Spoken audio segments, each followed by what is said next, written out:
Hi friends, सबको जय मसीह की। आज हम एक सब्जेक्ट को देखेंगे कि क्यों अभिषिक्त होने के बावजूद और हमारे जीवन में प्रतिज्ञा होने के बावजूद भी हम हार में चले जाते हैं या जो प्रभु ने हमारे लिए रखा है हम उस तक नहीं पहुंच पाते। हालेलुया। तो आइए हम मेरे साथ एक वचन पढ़ेंगे। न्यायियों की पुस्तक हम सबसे पहले पढ़ेंगे। न्यायियों की पुस्तक उसका 16 अध्याय और उसका हम लोग 20 वचन पढ़ेंगे।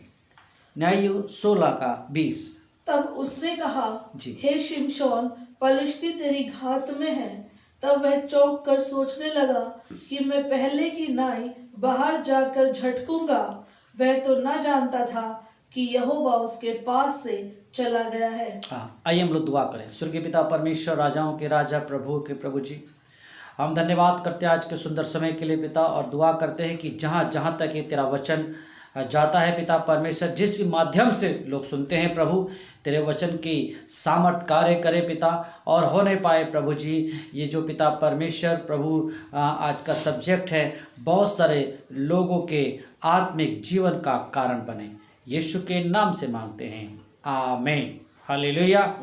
तो यहाँ पे हमने क्या देखा कि सिमसोन एक ऐसा अनॉइंटेड पर्सन था जिसकी मम्मी के पास परमेश्वर ने स्वर्गदूत को भेजा था, और स्वर्गदूत ने ये कहा था उसकी माँ से कि तुम अंगूर का रस या अंगूर से बनी कोई वस्तु ना खाना, कोई कुछ नहीं खाना है, क्योंकि जो बच्चा होगा वो आशीषित बच्चा होगा, उसके सर पर छुरा ना फिरने पाए, वो अनॉइंटेड होगा, और वह दुश्मनों को, मिद्यानियों को या दुश्मनों को मारेगा और इज़राइल को वो सपोर्ट करेगा, इज़राइल को बचाएगा। हालेलुया।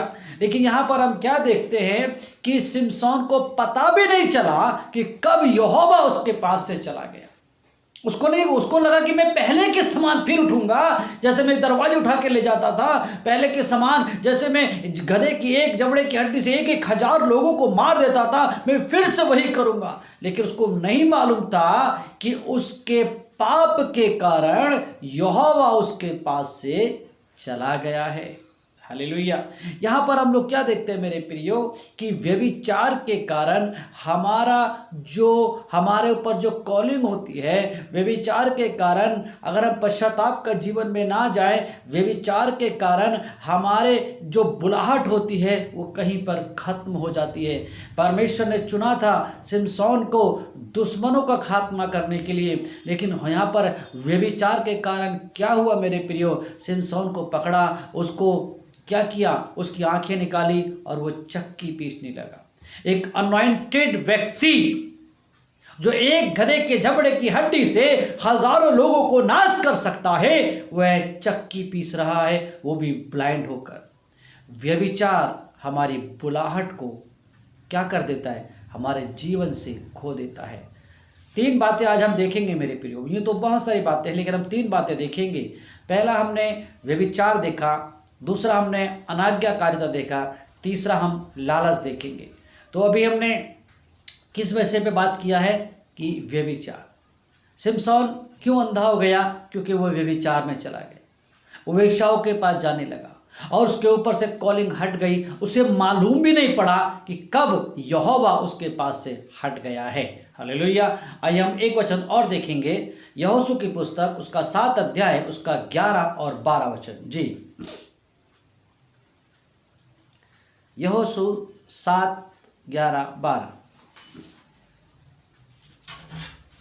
इस्राएलियों ने पाप किया है, हाँ। और जो वाचा मैंने उनसे अपने साथ बंधाई थी, हाँ। उसको उन्होंने तोड़ दिया है। हाँ। उन्होंने अर्पण की वस्तुओं में से ले लिया, वरन चोरी भी की और छल करके उसको अपने सामान में रख लिया है। यहाँ पर यहोशू प्रार्थना कर रहा है कि परमेश्वर क्यों हम लोग हार गए। आप तो छोटे से छोटे ग्रुप के द्वारा बड़ी बड़ी सेनाओं को हरा देते हैं, क्यों इजरायली लोगों ने पीठ दिखाई, क्यों उन्हें डर के भागना पड़ा। परमेश्वर यहाँ यहोशू से कहते हैं उन्होंने चोरी की है, उन्होंने लालच करके जिन अर्पण की वस्तुओं को अर्पण करना था उसमें से उन्होंने चुरा लिया है, इसलिए इजरायली लोग हार गए। व्यभिचार हमें हरा देता है।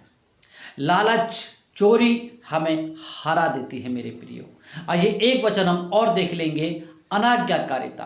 व्यवस्था विवरण उसका 1 अध्याय और उसका 42 वचन हम पढ़ेंगे, 42 से जी।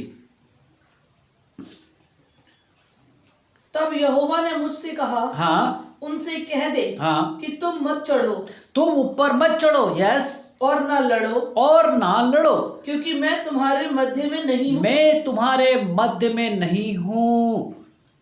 कहीं ऐसा ना हो कहीं ऐसा ना हो कि तुम अपने शत्रुओं से हार जाओ। तुम शत्रुओं से हार जाओगे।